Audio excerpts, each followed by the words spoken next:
Huko katika Umoja wa Ulaya bado hakukaliki.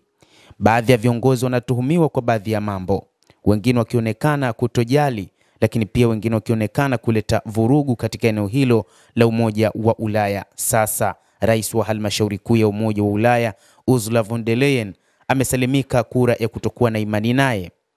Rais huyo wa halmashauri kuu ya Umoja wa Ulaya Ursula von der Leyen amesalimika katika kura mbili za kutokuwa na imani naye katika bunge la EU.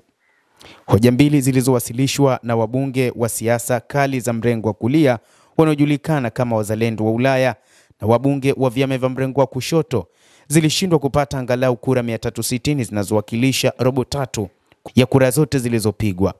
Hoja ya wanasiasa wa mrengo mkali wa kulia iliungwa mkono na wabunge 179 huku 378 wakipiga kura kupinga na 37 walijizuia. Lakini ni nini hoja kuu ya kutaka kumwondoa madarakani Ursula von der Leyen ambaye ni rais wa halmashauri kuu ya Baraza la Umoja wa Ulaya?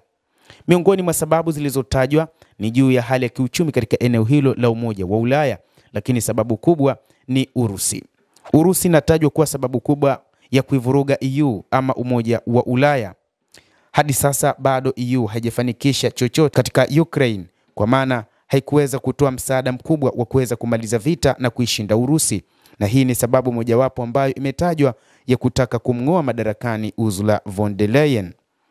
Hoja za wanasiasa ni kwamba katika kipindi hiki bado kumekuwa na vuguvugu kubwa linalofanywa na Urusi, hasa baada ya kuonekana kwa baadhi ya ndege zisizokuwa na rubani katika baadhi ya mataifa ya EU, lakini pia kukosekana kwa mshikamano katika Umoja wa Ulaya. Miongoni mwa mambo ambayo walikubaliana watu wa EU ni kutoshirikiana kabisa na Urusi, lakini baadhi ya wanachama wamekuwa washirika wa Urusi. Lakini yote hayo ni kutokana na kwamba Urusi ni moja kati ya mataifa ambayo yamekuwa na rasilimali nyingi zinazohitajika katika bara la Ulaya na kwingineko ulimwenguni, na hivyo mataifa mengi yanashindwa kujizuia juu ya kuhitaji baadhi ya rasilimali hasa za nishati, ikiwa ni pamoja na mafuta pamoja na gesi.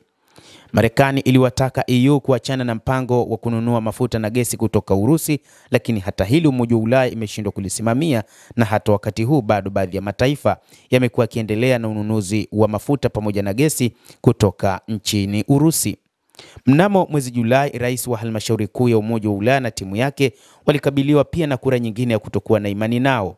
Von der Leyen amesalimika kutokana na migawanyiko ya kisiasa kati ya wabunge wa Umoja wa Ulaya, lakini kura hizo zinaonyesha ukosoaji unazidi kuongezeka juu ya suala kuhusu sera zake.